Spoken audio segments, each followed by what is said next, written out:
All right, everyone, if I could have your attention back up front, it is my pleasure to welcome our first speaker for the day. Jared Meyer is a fellow at the Manhattan Institute for Policy Research. His research interest in microeconomic theory and the economic effects of government regulations. He is a co-author of Disinherited, How Washington is Betraying America's Young. And he is the author of Uber Positive, Why Americans Love the Sharing Economy. Meyer has testified before the House Republican Policy Committee, the House Budget Committee, the Joint Economic Committee, the House Education and Workforce Committee, and the House Judiciary Committee. He is a regular contributor to the Federalist, Forbes, and Reason. Meyer's research has been published in numerous publications, including the Wall Street Journal, Yahoo Finance, Real Clear Politics, and the National Review. He has been a guest on many radio and television shows, including the BBC, World Service, ABC News, Fox News, and NPR. Prior to joining the Manhattan Institute, Meyer was a research assistant for the political philosopher Douglas Rasmussen. He received a bachelor's in finance and a minor in philosophy of law from St. John's University in New York. And besides his extensive resume, he's also one of our coolest speakers. So please join me in welcoming a really cool dude, Jared Meyer. Thanks a lot, Joey. I'm not a fan of Uber. You can quote me on that. This comes from my good friend Bernie Sanders when he was talking to a reporter once. And I find this odd that you hear someone like Bernie Sanders, who got a lot of young people really excited this election, going out and saying that he's not a fan of most young people's favorite sharing economy service. So what I want to do during our conversation is kind of lay out why some people like Bernie Sanders view Uber and the sharing economy as a whole as a threat rather than a great promise that can help a lot of people. So I'll lay out the benefits of the sharing economy, then talk about kind of why politicians and policymakers in Washington just can't seem to stand innovation. And we'll talk a little bit more about the role that innovation plays in driving our economy forward. So first, how many of you have ever taken an Uber? Okay, pretty good. Have any of you, when you've traveled with your family, stayed at an Airbnb? Okay, so fewer people. One of the things that a hallmark of the sharing economy, which these are the two most well-known services, is that you can take consumers and connect them with products or services that maybe they wouldn't be able to find before. So with Uber, imagine if you were standing on the side of the road just trying to knock on anyone's window and say, I want to travel over this way. Are you going that way? How much do you want to, how much would I have to pay to do this? It was simply impossible before. Or if you're traveling and want to stay with Airbnb, before the service, you would have to go and knock on people's doors and ask them, do you have an extra room? How much would it charge for me to be here? Can I see any references to figure out if you're a safe person to stay with? It was impossible, and that's why these transactions didn't happen. But now, with the internet and the way that we can communicate with each other all over the globe and communicate with other people who use these services, these are all possible, and it's opening up a lot of new opportunities. So what I do when I'm describing the sharing economy is it's not just Uber and Airbnb, it's all the services that you use over the internet that connects you with someone else who's providing something that you want. So if any of you heard of Etsy, Etsy's it's an online marketplace for homemade or kind of crafted goods. Think about if you wanted to start your own business, like my mom. She makes mittens out of old sweaters around Christmas time. Back when she started doing this, she could maybe go to the local craft fair, but how many people can you reach with that? And how difficult was marketing before communication over the internet? Now what she could do is put her goods on Etsy and reach people theoretically all over the world. And these are the kind of opportunities that I see being created by the sharing economy. It's sort of like, you're probably all too young to remember, but I remember back in the 1990s, people would say, I work for an internet company. No one says that anymore because every single company is an internet company. I kind of see those same themes with the sharing economy, where eventually, as we become more connected and we find new ways to expand services to people who couldn't reach them before, almost everything is going to be a part of the sharing economy. But unfortunately, we have politicians who don't want this to happen. And I'll try to take a charitable view of their grievances with the sharing economy, thinking that maybe in 10 years we're all going to be Uber drivers. That's what a lot of people like Hillary Clinton say when they say that these companies only succeed by taking advantage of workers. There's a lot wrong with that claim, but also, not all of us are going to be Uber drivers. If you think about it, skilled professionals, like all the people who, college graduates, people who want to reach customers, they're all going to benefit from this. So it's not that we're all going to be driving for Uber, but think about if you're an accountant. Now you could work for yourself rather than going to a giant firm and having to work your way up there for 30 years. If you want to be a lawyer, lawyers can now work for themselves and find customers more easily than ever before. We have graphic designers, massage therapists, the list goes on and on. You can pick almost anyone and realize that the old work structure of the 1950s isn't going to continue when all of you get your first jobs.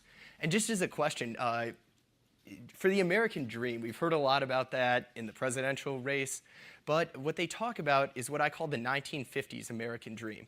You graduate school, either college or high school, you go and work for a company, and you slowly work your way up there until you retire with a defined benefit pension plan.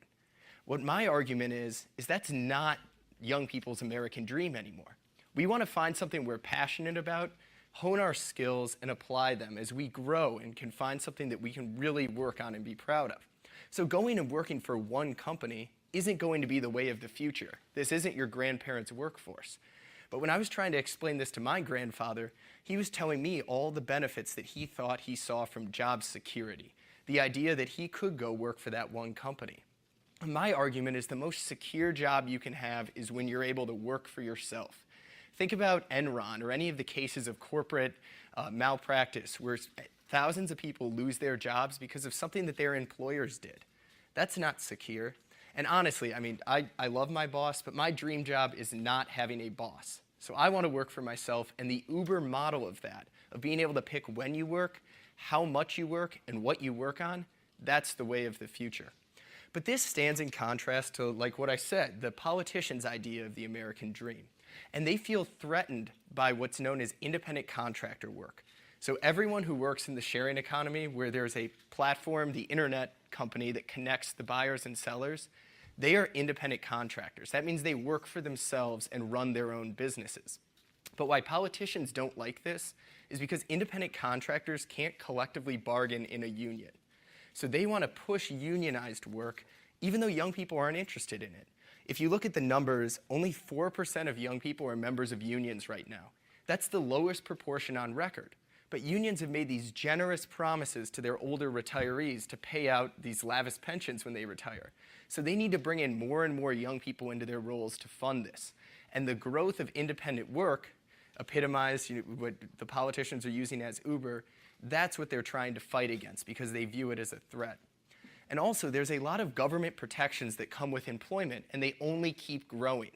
So there's a reason that a lot of companies now are looking for alternative ways where you don't have to provide all these benefits to workers who frankly don't want them. One of my favorite stats to use is that 2/3 of young people want to start their own business or work for themselves. Has anyone in here thought about being an entrepreneur or working for yourself yet? I know I have. That's, about 2/3 of the room. It's because that is the new American dream. So fitting a 1950s model of regulation and view of employment on how we all want to work for ourselves, that's not going to work. So it's interesting to look at what, for example, Senator Elizabeth Warren said about the sharing economy. She made these same complaints about the future of work that we were just talking about, but she also said these companies are unregulated and fight against common sense protections to keep consumers safe. So there's a lot to dig into here. First of all, under Elizabeth Warren's view, the only way to keep customers safe is through the government. I don't think that's true at all. Just look at social media right now. I'll use a quick example. I don't want to name any names, but Frontier Airlines, one time when I was flying with them, decided it would be a lot of fun to delay my flight for about 6 hours and have me board, then come off, but keep telling me it was only 15 minutes away. I ended up getting into Atlanta at about 3 a.m., and I'm pretty angry. And I had sent out a lot of angry tweets, like, I know Frontier's cheap, but just never ever fly them. Like, they're the worst. And I ended up, Frontier refunded my flight and gave me a $400 credit for future flights. The reason in pointing out this story, other than to say, okay, Frontier Airlines is really bad, but at least if you complain, they'll give you some money back, is that this would not have been possible just a decade ago. Think about it. Back in the past, if you went to a bad restaurant, you could maybe talk to your friends and use word of mouth to let them know that they shouldn't go to that restaurant. Now you could theoretically tell anyone in the world by just getting on Twitter and complaining to them, or posting it on your Facebook, or using Snapchat even. These are the ideas that consumers can be the drivers of regulation and hold businesses accountable. It's something that a lot of people in Washington just can't seem to get through their heads. That consumers, while businesses won't regulate themselves, their customers are increasingly able to keep them in line. And this is because of all the information we've been given through the same idea that drives the sharing economy: interaction over the internet, where we can talk with one another. Think of the review systems that are now a hallmark of everything from Amazon to eBay to Uber. If you get a service that you're not happy with, you can review, and thousands of other customers can do the same thing. But back in keeping their ideas in, again, the 1950s model of regulation, just like they like the 1950s model of employment, politicians don't seem to understand this. And I like using Uber as an example. You'll constantly hear, if you're reading about it in the press, that Uber's so dangerous. You're getting in a car with someone you don't know, and they can take advantage of you. And they'll pick any case where someone gets caught doing something that they're not supposed to do and say that that's why Uber's dangerous and we need to ban it. Well, first, let's compare it to the alternative. I remember back in college, I had to actually take taxis everywhere in New York City. It was terrible. I lived out in Queens, and you could never find a taxi. But there were multiple times where they had locked me in the car. They kept pressing the lock button when I was trying to get out because I didn't have cash, and they wouldn't take my credit card, even though they legally had to. That's one example, but the data back this up. For riders, actually in New York City, the police commissioner told young women to not take taxis by themselves because taxi drivers are the #1 cause of sexual assaults by strangers. So when you're saying that a new service is dangerous and needs to be banned, we need to look on what it's improving on, which was a completely anonymous, cash-heavy system before. Now, if you commit a crime in an Uber, it's pretty much a cry for help. You want to get caught. They have all of your information, they have your credit card, they have your ride history, you're going to get caught. And it's not just good for consumers, it's good for the service providers as well. Believe it or not, taxi drivers have twice the homicide rate of police officers. So you're twice as likely to get murdered if you're a taxi driver than if you're a police officer. This doesn't happen with Uber because, again, you are going to get caught. So technological progress, it not only opens up options, but I would argue it makes it safer and allows us to really protect ourselves through information. But this is something politicians simply can't understand.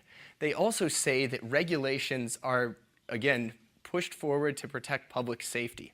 Let's look at that. If you're looking at something like occupational licensing, which is one of my favorite topics to talk about, it's where effectively you have to get a government permission slip to go and work. And this goes on far beyond things like doctors or lawyers or accountants. Now you have everyone from interior designers to florists to tree trimmers to door repairmen. All these people, a third of the American workforce, needs to go to government and ask if they can work before they can start putting their skills to use. And these are always pushed forward in the name of protecting public safety. But as a few cases I'm going to bring up are going to show, they don't protect public safety, they protect established interests. If you look at florists, this is a fun example. So only one state licensed florists. Again, like flower, put them together, here you go. And believe it or not, the state is Louisiana, and the pass rate for the Louisiana florist exam is half that of the Louisiana bar exam. So it's twice as hard to become a florist in Louisiana as it is to become a lawyer. That's clearly out of sync. And the other thing is if the other 49 states in DC can somehow exist without licensing florists, that's a good red flag that this isn't a necessary thing to have. If we look at interior designers, 3 states in DC license interior designers, and in those states it takes an average of 6 years to get government's permission to work as a designer. How is this possible? I mean, EMTs, they're licensed in every state, emergency medical technicians, and it takes an average of 33 days to become one of those. You're literally holding lives in your hands. There could be some argument for government licensing. But with interior designers, why should it take 6 years when it takes 33 days to be an EMT? That doesn't make sense. I mean, I've never heard of anyone, maybe you can correct me if I'm wrong, who's died from like mismatched drapes or ugly pillows. This is what government argues. I was looking in the American Society for Interior Designers. They were testifying in Florida trying to make even higher requirements. And they said if we just licensed designers across the US, we would save 80,000 lives a year. I was like, wow, maybe I'm wrong. That's a lot of lives. I found out how they got this number. They went to the Centers for Disease Control and Prevention and found the number of hospital deaths from infection every year. It's 80,000. And they said if we just had the right interior designers picking the right type of linoleum, no one would die from a hospital infection. But this is the levels that special interests will go to keep out new competition. Because when you have licensing schemes or you cut off new competitive business models like ride sharing or home sharing, it raises the cost of entry because then new competitors have to go and try to compete with you on your rules that you've set up. But this does not help consumers at all. More options is better for us, and more affordable options is better for us. There were studies that show that licensing raises costs about 15%. So not only do we have a third of careers that we have to get government's permission to go and work in, we also have to pay more as consumers. If you look at barbers, for example, you have different requirements, some up to about 2.5 years to become a men's barber in Nevada, but yet in Wyoming, it takes about 170 days. Why is there this massive difference? I mean, I was in both states in the last few months, and I did not see any noticeable difference in the quality of men's haircuts. So the best thing to do is look at the lowest possible level of restrictions we can have that keep the public safe, and try to put that across, because the more entrepreneurial activities that we can go forward with, the more the economy is going to grow, the more options we're going to have, and the more services we're going to be able to afford. So this kind of shows that the occupational licensing case, when I brought that up, is to point out how it's not the public who's being protected more often than not, but it's special interests.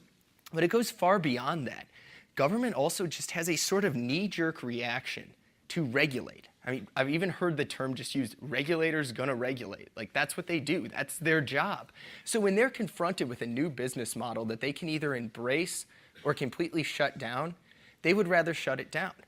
One charitable interpretation of this is, think if something goes wrong, like with the Food and Drug Administration, for example. If they approve a drug that ends up being dangerous, they're going to get a lot of negative press.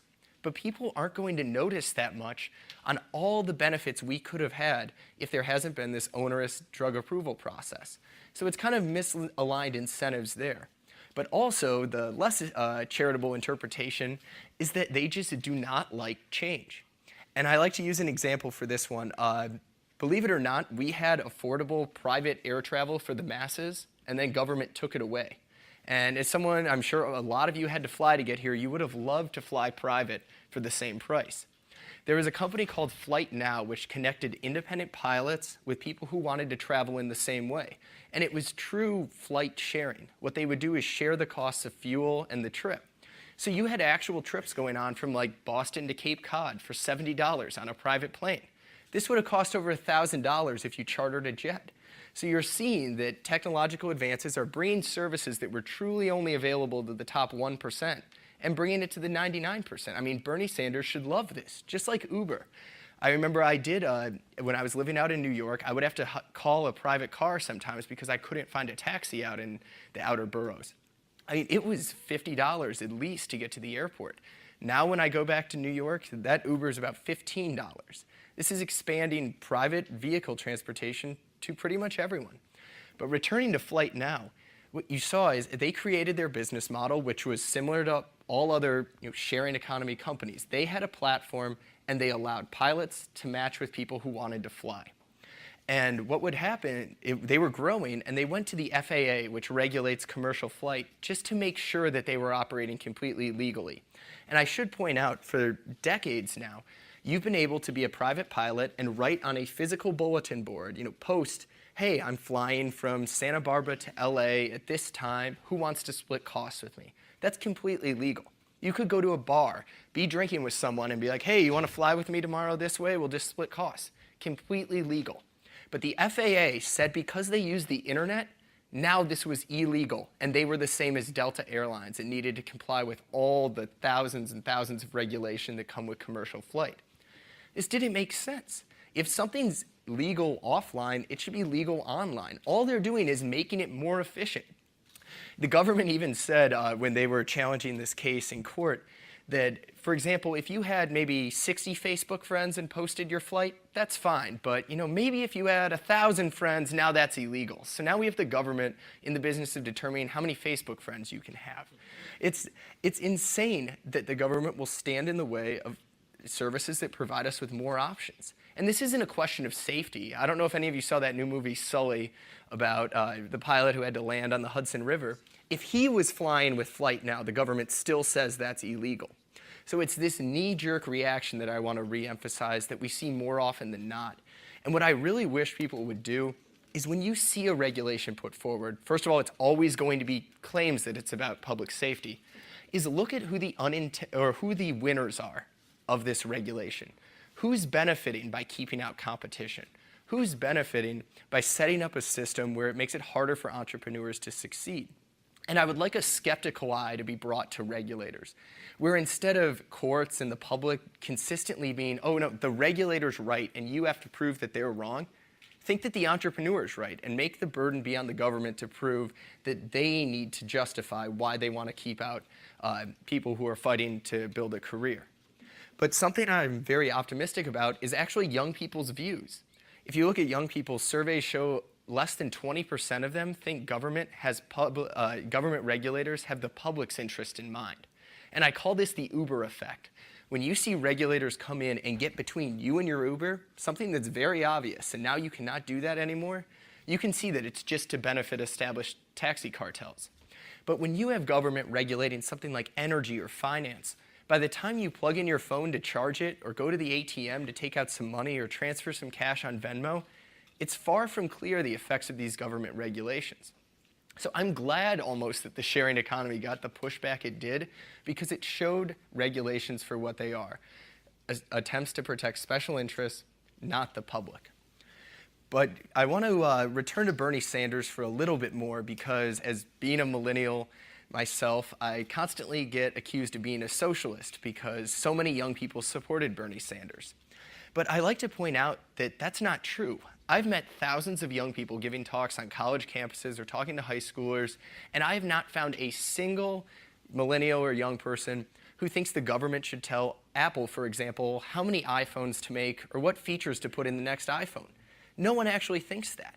It's because of people like Ronald Reagan and the generations before us that the debate for actual socialism, where the government controls the economy, that's over.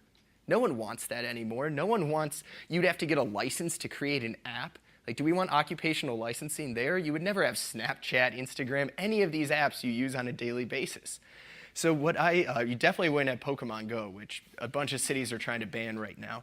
But what you see is that by pushing for, millennials aren't actually pushing for socialism. They simply define it differently than people did in Ronald Reagan's time.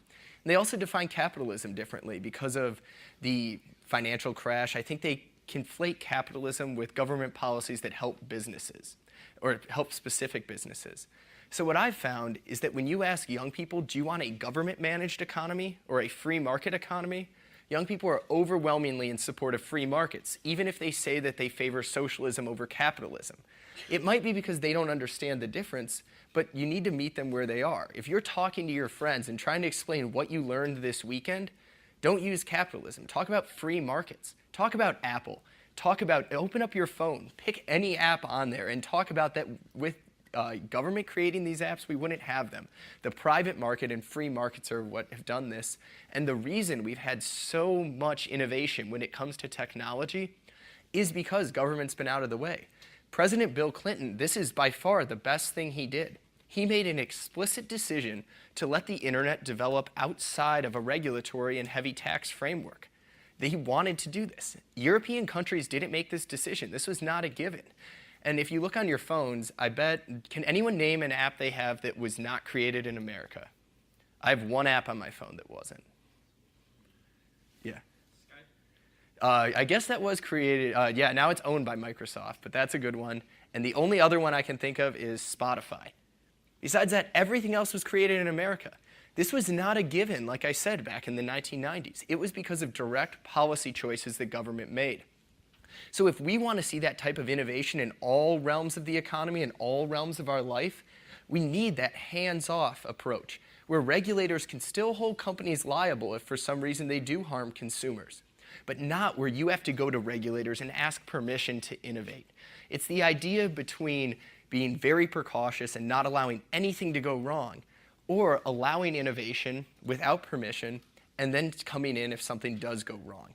It's two orientations that now I'm worried, as the internet affects all these actual real-world businesses, vehicle transportation, shopping, like with brick and mortar stores, with what Amazon's done. If you look at lodging with Airbnb, as it starts to affect the real world, we're coming in with more and more regulation, and it's very worrying.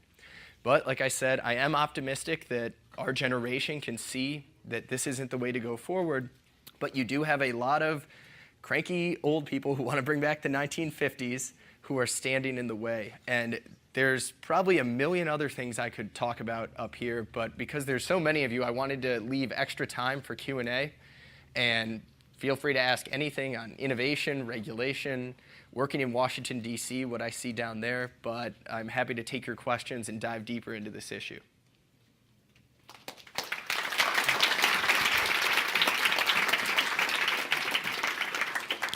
Yeah. Hello, I'm Abraham Martin from School of the Ozarks in Branson, Missouri.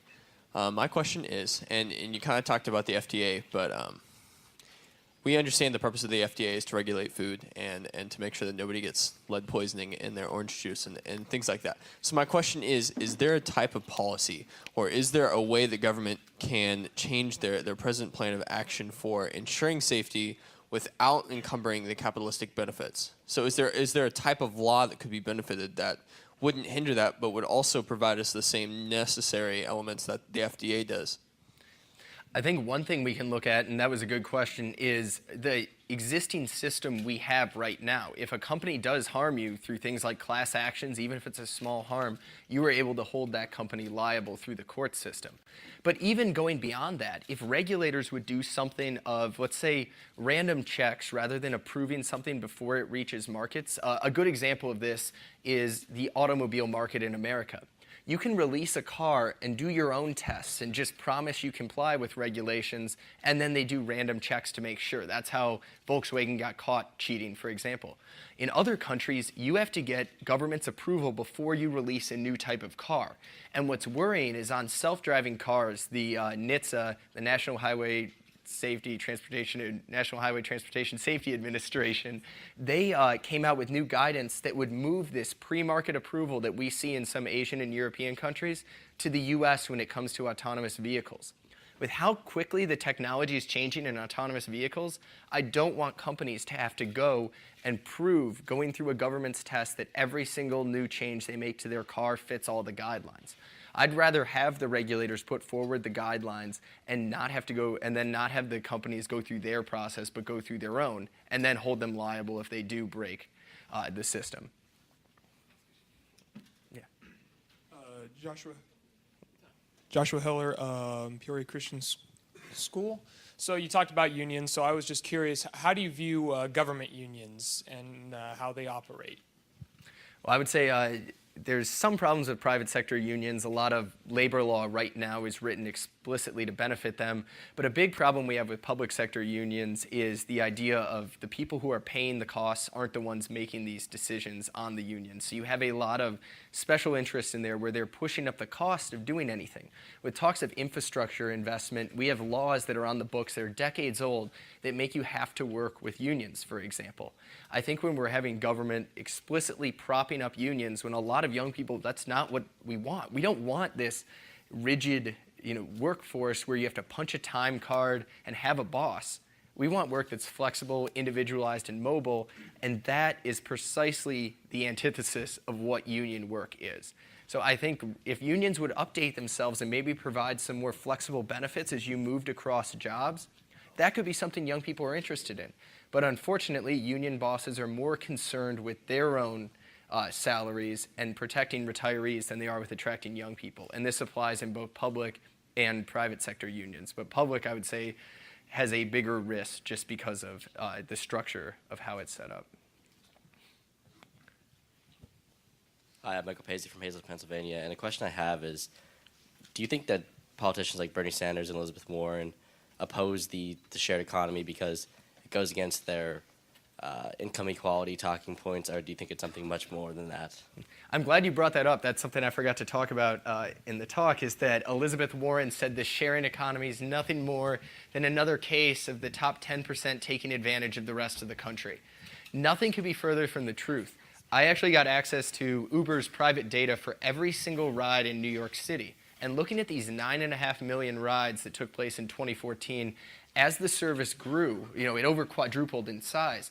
The biggest growth went to low-income outer borough neighborhoods, like where I lived in New York. And that's common sense. When you extend an option that wasn't available to people, that's where you're going to see the most growth. But people like Bill de Blasio, the proudly progressive mayor of New York, stood in the way of Uber and tried to cap all ride-sharing's growth. I'm sure it has nothing to do with the fact that he got $500,000 from the taxi industry when he was trying to get elected, but he claimed that the service was only benefiting rich people who were living in downtown and midtown. The data show that's exactly the opposite. That's who the taxis were benefiting, and ride-sharing was benefiting everyone else. So they do bring up this critique, but I think it's completely false. If you're allowing people to work for themselves and have flexibility, think of people, last week I had a really interesting assortment of Uber drivers in 2 days. One was a single mother, one was a college student, and both them drove part-time. One was driving full-time while he was saving up money and looking for another full-time job. And the last one was a mother who, she was a stay-at-home mom, but when her husband was home in the morning, she would go out and drive. Like, if you can find a service that benefits all these different people, that's something we should celebrate, especially these proudly progressive politicians. And I think you see a break between the older generation of progressives who are very, very pro-union and don't want to change from the model of work that they think's the best. Again, everyone having a boss. And the younger progressives, people like, let's say, Cory Booker, who are generally open to innovation in the sharing economy. So you see kind of a break there going on. Hi, my name's Sabrina. I go to Corona Del Mar High School. I was just curious on your thoughts of paid leave for like parents. So like in Europe, they have like 6 months that could be like split between the two parents. I was just curious to like what your opinion was on that, to like implementing that in America. And you're talking about mandatory paid leave, Yeah. right? Okay. Yeah, it's one of those where you're just adding more costs to full-time employment, which is going to help accelerate the shift to people working for themselves. And it is one that, unfortunately, because of, I guess, how our culture's set up, it's going to lead to fewer women being hired because there's extra cost. It might not be a large amount, and I don't think it'll ruin the economy. So this isn't the hill I'm going to die on. Like, if that happens, it's some grand bargain. I'm happy to have that happen. But I just wish when people realized when you're giving out or making companies provide these mandatory benefits, there are unintended consequences. So I don't think it would ruin the economy, but I wouldn't sign it, for example, if I was president. And I think this ties in with another labor regulation that was painted as just a win for all workers. But this one will have way more, like, I will die on this hill. It's called the overtime rule. And what it is if right now, if you earn over like about $25,000 a year, you can be exempted from overtime pay if you have administrative duties. So you might say, oh, that sounds bad. I want overtime pay. So what the Department of Labor did was bump it up, almost double it to $48,000 a year. And what's going to happen now is young people who are getting hired after they graduate college, they're not going to be able to put in the work that they need to do to rise in their career.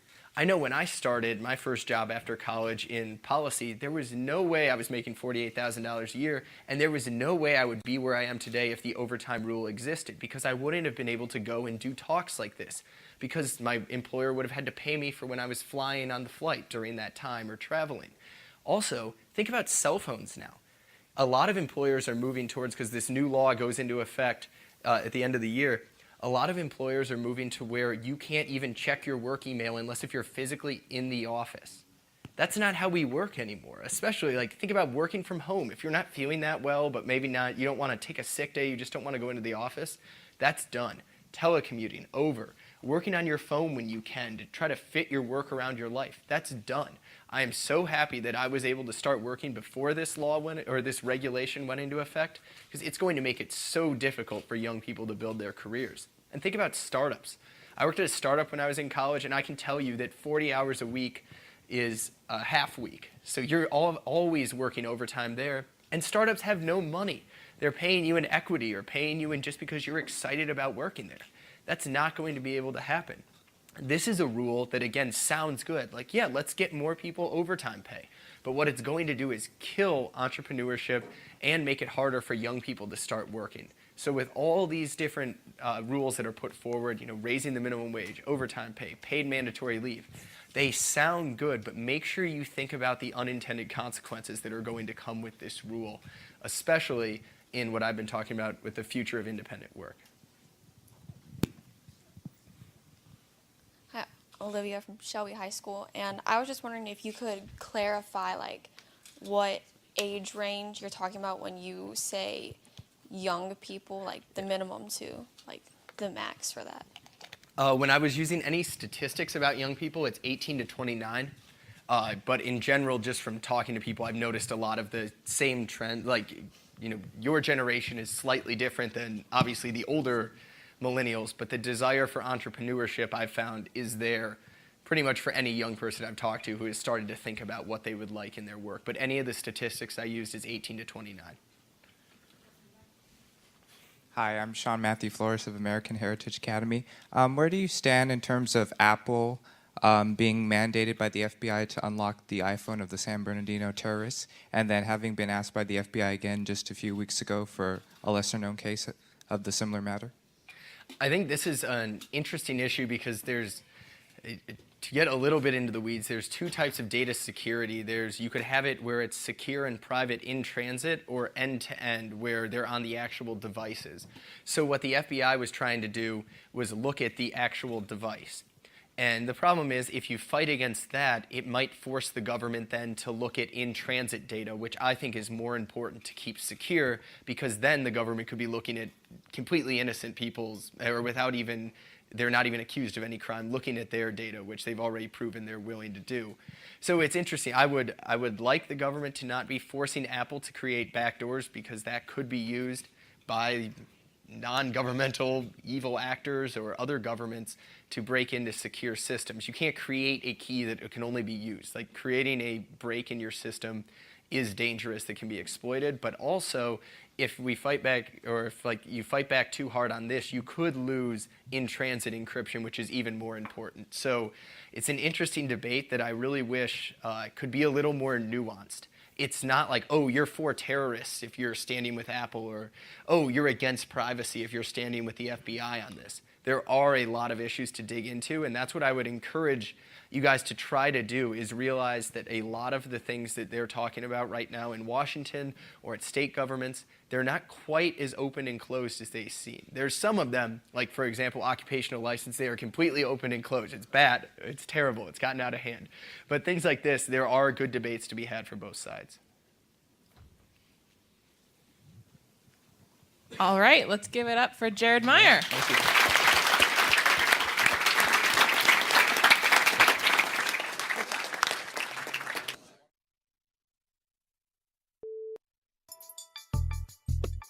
Hi, I'm Nick Gillespie with Reason TV, and today we're talking with Jared Meyer. He's the co-author with Diana Furchtgott-Roth of Disinherited, How Washington is Betraying America's Young.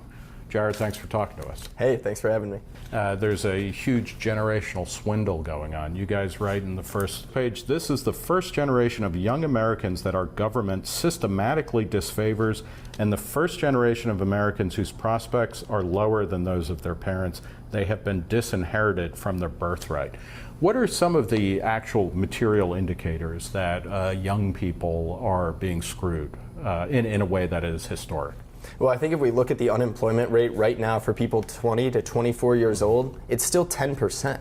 what recovery is going on for them when they've been left entirely behind? And it goes even further than that. So not only do they have unprecedented levels of debt, they're coming out of school uneducated and unprepared to work, and there's plenty of government regulations that keep them out from getting a job after they even do finish school. Okay, well, let's walk through some of those. Part one, you guys talk about stealing from the young to enrich the old. So this, you're talking about stuff like Social Security that takes money from relatively young and relatively poor people and gives it to relatively old and relatively rich. You always hear people say, well, you know what, you're going to pay for my health care now, but then your kids will pay for yours. Why isn't this a virtuous cycle? Well, that's how the program's sold, is that you're paying into it and you're eventually going to get this money back. And I remember I had a conversation with my grandparents, which I'm sure a lot of young people have, about Social Security. And he told me, I've paid into Social Security my whole career, I paid into Medicare, everything I'm getting now, I deserve it. It was my money. But instead, what happened is politicians have sold a false bill. They've said all these programs that you're paying for now, you're going to get the money you paid in later. But they've made promises where they give benefits now and push the cost off to the future, which means that current retirees are getting far more back than what they paid into the system. So were you having that conversation with your grandfather as you were like pushing the pillow on his face? Yeah, well, it's interesting because a lot of times you want to frame this as a generational warfare issue, but I think it really isn't. It's more of Washington versus America's young, not boomers and the silent generation. What about Medicare and Social Security? I think it's in your book you mentioned it's basically about 40% or 4 out of every $10 that's spent are on those programs, and that percentage is only going to go up. What should be done to Medicare and Social Security? Well, Social Security is an easier fix. All we need to do is realize that we live in a different age now. People live longer, they're more wealthy when they're older. So what we need to do is increase the retirement age and also index benefits to actual costs of living rather than wages. So just simple changes around the edges can bring Social Security into balance in long term. Medicare is much scarier, but it's difficult to predict because there could be so much innovation in medicine that costs may go down if we found, let's say, a way to alleviate some forms of cancer. But right now, the current trajectory it's on, I would say Medicare is a much scarier problem. Well, in an ideal world at least, or in a libertarian world, wouldn't we get rid of these programs? And not simply to say that people should just fend for themselves, but Medicare was predicated, as much as Social Security on the idea of old people who didn't have insurance and would just die horrible, painful deaths. That's not really the case anymore. Many people are wealthy and can afford their own insurance. So should we shift from an age-based, if we're going to have a government-provided social safety net, should we switch from an age-based one to a needs-based one? Would that be a start? I think that makes sense, and also just introducing more choice, especially in Medicare. There's no reason you should have to be kicked off your private insurance once you turn 65 just to go on Medicare. Although legally you must enroll in Medicare. Yeah, so this doesn't make any sense, and it's because they want to keep up the facade that these are programs that are social insurance. We're all paying for it, but really starting to means test these programs is something we need to do, and it would make it match the reality, which is that they're tax and transfer programs where the young people are being taxed and their wealth being transferred to older Americans. Part two is keeping young people uneducated, and I'll speak slowly because I realize you're younger than I am. And you talk about the failure of K through 12 education as well as the explosion in college debt. Is it true that education is worse now than it was, say, 30 or 40 years ago? The stuff that I see mostly is that results are about the same, but it's just that the cost has gone up 2 or 3 times. Well, I'd say American students, they have stayed about the same, but the rest of the world has shot ahead of us. So while the rest of the world is adapting and improving their education system, the U.S. education system is stagnating. But this is one of the areas where I'm the most optimistic. We've seen Nevada passing pretty much individualized funding for students that then they can save. We've seen in a lot of urban areas the growth at charter schools, and this is one area that I think the debate's pretty much won, and now we're going to see more and more school choice. And I mean, the Manhattan Institute, I know, is very free market oriented and interested in the ways in which markets are really discovery processes. One of the things that always struck me as odd is when in an industry as vast as K through 12 education, when you have everybody basically doing the same thing, some kind of weird government enforced monopolies going on, and that might end with individualized learning, right? Yeah, it could definitely chip away at it, and also chip away at the power of the teachers' unions. And what I've seen, because we talked to a lot of teachers, a lot of students in the book, and we discovered that the teachers' unions aren't even standing up for teachers' interests. Instead, what they're doing is looking out for union bosses and current retirees, and they're making really a system that goes against young teachers as well as students. Well, we'll leave it there. We've been talking with Jared Meyer. He's the co-author with the Manhattan Institute's Diana Furchtgott-Roth of Disinherited, How Washington is Betraying America's Young. Jared, thanks for talking to us. Hey, thanks for having me. For Reason TV, I'm Nick Gillespie.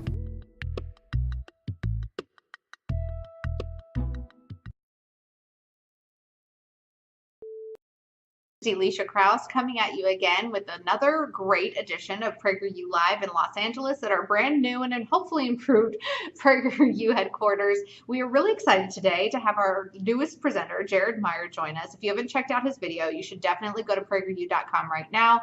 And I think you're going to like it because it talks a lot about capitalism, specifically how you must love capitalism. And even if they don't know it, liberal hipster millennials probably love capitalism as well. So Jared Meyer, he's Senior Research Fellow at the Foundation for Government Accountability, and we're also going to be asking him about his new mini book that's available on Amazon, How Progressive Cities Fight Innovation. I'm really excited to learn more about that.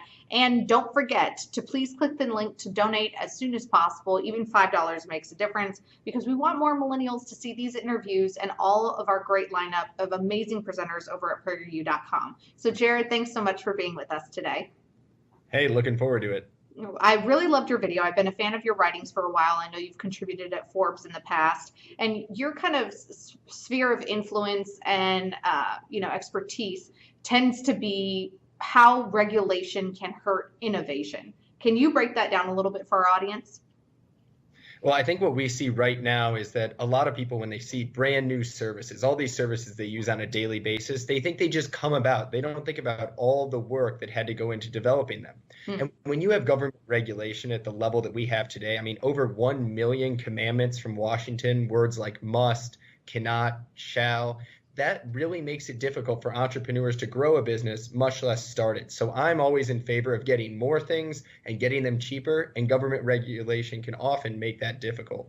So I was talking to a girlfriend of mine who's a millennial entrepreneur. She's a very successful woman-owned and woman-employed business here in downtown LA. And she was talking about how difficult regulations in the state of California make it for her to like walk the walk and not just talk the talk. And she also knows and works with a lot of other female business owners that complain about the same thing. And women small business owners seem to be the largest growing group of business starters nowadays. So what can women do to continue to start businesses but fight these like overreaching government regulations? Well, it's interesting because if you look at technology now, it's easier than ever before to start a business. And I mean, it's still very difficult. But I use the example of my mom, for example, speaking of women entrepreneurs. She would make these mittens. I know you in LA might not know what a mitten is, but it's something you wear on your hand when it's cold outside. So she'd make them out of old sweaters from Goodwill and then sell them at craft shows. I mean, maybe she could sell 20, 30 in a good day, but now with Etsy and all these online platforms, she can theoretically reach anyone in the world. So what I see, it's really transformational to allow people to grow their businesses, but also people to work part-time or earn some supplemental income through this type of work. But yet we see startup rates at their lowest rate in over 25 years. So there's some disconnect where it should be easier to start businesses, yet people aren't doing it. And I put the blame mostly on government regulation. And I mean, what would you say is the most business-friendly startup state? Ooh, that's tough. It really depends on where you are. I mean, what is crazy is that a lot of startups are still happening in California because of all the benefits. I mean, the weather, first of all the venture capital you have out there, the smart people coming out of these universities, all the immigrants that can work at these different companies. But yet they seem to want to force these startups out. I like using the example of San Francisco practically trying to make Airbnb illegal, even though it was founded there. So I'm wondering how much longer that can go on, because there are plenty of cities and states across the rest of the country ready to take over whatever California is losing. So I actually tweeted out your video today that your video is a perfect example of why I always kind of like smirk and chuckle when some lefty friend or a new acquaintance of mine talks about how they just watched this super cool and educational documentary about how blank conservative or capitalistic principle is wrong. And when I'm like, oh, where'd you watch it? Then they tell me, oh, Amazon Prime or Netflix. And your video points out how even people that might identify as more left-leaning or pro-government regulation really should love capitalism and want limited government. Well, yeah, I mean, they practice it every day. Every time you're using one of these services that now, I mean, just the example of Uber. If you wanted to get a private ride just even 10 years ago, that was truly a service for the 1%. Like the richest people in America could do that. Now anyone can do it. And Uber's fastest growth has been in low income or median income communities. And then you look at all the free services today that you can get from a company like Google. And now Netflix, how you have access to a DVD collection that would make the richest American, 15 years ago jealous. It's all about that capitalism is delivering these new services to people that we couldn't even imagine just a few years ago. I don't want to jump the gun because I've been telling her she needs to write a piece on this for a very long time, but a mutual friend of ours, Mary Catherine Ham, and I are big fans of Rent the Runway, and she and I were talking once on a road trip last year with our little girls on the way to Disneyland about how now we can all have the closet of Cher from Clueless, where for the girls out there, I don't know how many guys watching have seen it, but Cher goes in and she pairs like what she's gonna wear and what's available in her closet on this like high-tech screen. And now, I mean, I can rent a $2,000 dress to wear to an event for a couple $100 or a $500 dress for $25. And before, I wouldn't go to Nordstrom or Bloomingdale's and buy a designer, DVF gown. And the innovation and the technology that you talked about has made it possible for middle class and even some lower class people to have access to products that they didn't have before. Yeah, it's exactly right. And what I like to point out is, I'd count Rent the Runway as part of the sharing economy because it's about expanding access through online platforms. And that, but a lot of people, when they hear the word sharing economy, they only think of Uber and Airbnb. And of course, I've used those two companies as examples already, but it goes far, far beyond that. We talked about Etsy as well, another online platform for handmade goods. And I see it really extending to anyone who's working for themselves. Because back in the 1950s or the 1930s, when we set the majority of our labor law and regulation, you pretty much needed to have a boss, and then they expected you to punch a time card. That is the work model of, my grandfather's workforce. That's not how work is today. People are going to be working for themselves at increasing rates. And since the early 2000s, all the growth we've seen in work has come from people working as independent contractors. So it's something where, sure, the employment model works for some people, but as technology makes everything cheaper, more convenient, and more accessible, we're going to see on the work side, people being able to fulfill those entrepreneurial dreams that they have. So in a recent article in Forbes, you talk about how the majority of millennials, or like something like only 18% of millennials actually trust government regulators. So then how come you think millennials want the government so involved in every other decision process of their lives?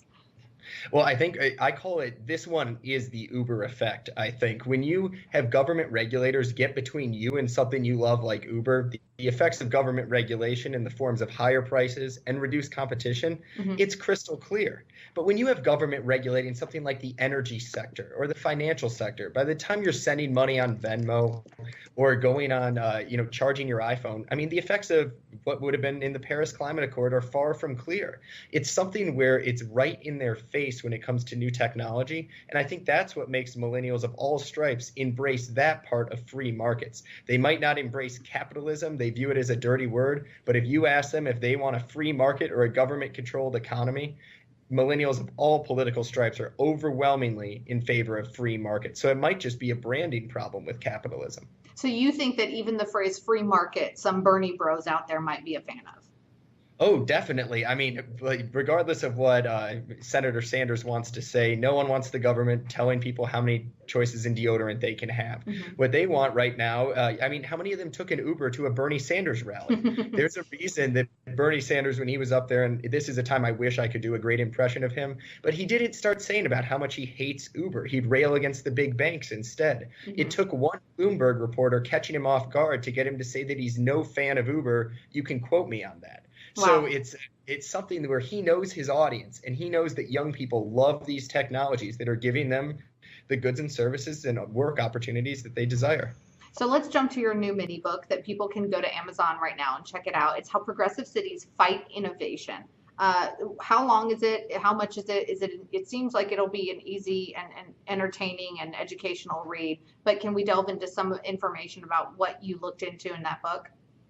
Oh, definitely. And just to show you, it is very, very short. It's 10,000 words. You can read it. You know, if you're traveling anywhere, it's nice and quick. You get to right to the point. I don't like wasting any time. But what I found so odd is that these services, and I use Uber and Airbnb as examples through all the regulatory fights they've gone through, these services really help people, as we talked about, who are middle income or lower income. And it helps people in cities even more than it does in rural communities. Yet what you're seeing is that cities are the ones fighting back against these services. So I try to make the argument that states need to step in and protect people who live in cities when these local policies threaten innovation. And as we move on to autonomous vehicles, drones, anything like that, we're going to see a lot of cities purely not understanding the benefits that can come to consumers and getting in the way of new technology. So I think it's time for states to step up and rein in these cities and really save progressive cities from themselves. And you've seen a lot of places like here in Los Angeles, it took Uber and Lyft forever to be able to negotiate a deal with LAX because the taxi unions were fighting it, and liberal city council people were fighting it too because they were getting campaign donations from these taxi unions. Yeah, and it's crazy. I was just in Fort Myers actually this morning, and when I got in there, they still can't pick you up from the airport because Florida is now the 40th state to pass a statewide preemption, the kind of thing that I think is a good idea, where no local governments or airports can ban Uber or Lyft or any of these ride-sharing services. But I couldn't get, it hasn't gone into effect, so I couldn't get an Uber from the airport. So it cost $35 before tip to get a taxi. On the way back, the Uber was $21. Wow. That's $14 that someone who's trying to live paycheck to paycheck, that's a huge difference. So maybe for some person living in a city who's pretty well off, they don't care about $14, but for a lot of Americans, that's a big deal. And add that up throughout the economy. And when we're protecting established industries like taxis, we're making things a whole lot worse for consumers who could use all the help they can get. Or that $14 is a Chipotle with guac and a drink you could have gotten at the airport. And the crazy thing is Uber drivers also will earn more than taxi drivers as well. So it's cheaper, and the people who are doing the work are earning more. I mean, it's the closest thing we can have to a win-win that exists. It's just the people who had paid for a special interest privilege before from the government, they're losing out. And you know what? I think they deserve to. So final question for you. I'm glad you brought up drones a couple of sentences ago, because I know that I believe Senator Cotton and Senator Sass and some other people on both sides of the aisle in Capitol Hill are working on deregulating the FAA having control over drone laws in certain states and municipalities and letting that go down to the local level. Do you see any chance of that passing at the federal level and them passing those down to the states? It'll be tough because the FAA, I would really like to see drone regulation move outside of the FAA because their mandate is safety. And adding a bunch of small vehicles flying in the air, there's no way that increases safety. Something could theoretically go wrong. So that's why they're going to take a very restrictionist view on this. So why safety should be paramount, and we should work on a regulatory structure that will allow us to compete with countries like the United Kingdom that are becoming a worldwide leader in drones, or Australia. What we're seeing right now is that the FAA is ill-equipped to handle this. Think if you're a regulator. If they allow drones and then something goes wrong, they're going to make the front page of the newspaper. But if they cut off an innovation that never ends up happening, a lot of people won't notice. So regulators are by design very cautious, and that's why we need something else in terms of public pressure and politicians then standing up for this type of innovation so that we can force regulators to be accommodating in a way that still protects safety but promotes innovation. Jared, it was so good to talk to you. I love delving into your expertise of your mind. Thank you for doing this PragerU video. Everyone should definitely check it out, and be sure to like and share not only this Facebook Live, but Jared's latest video with PragerU that came out today. And also, if you're a fan of PragerU, please consider donating, because our videos are able to be kept free because of generous donations from normal people like you and me. Even $5 makes a difference. And if everyone who went and watched Jared's video today just donated $10, that would ensure that 20 million more people see PragerU videos. Thanks so much for tuning into this edition of Facebook Live. I'm Elisha Krause from the LAHQ, signing off.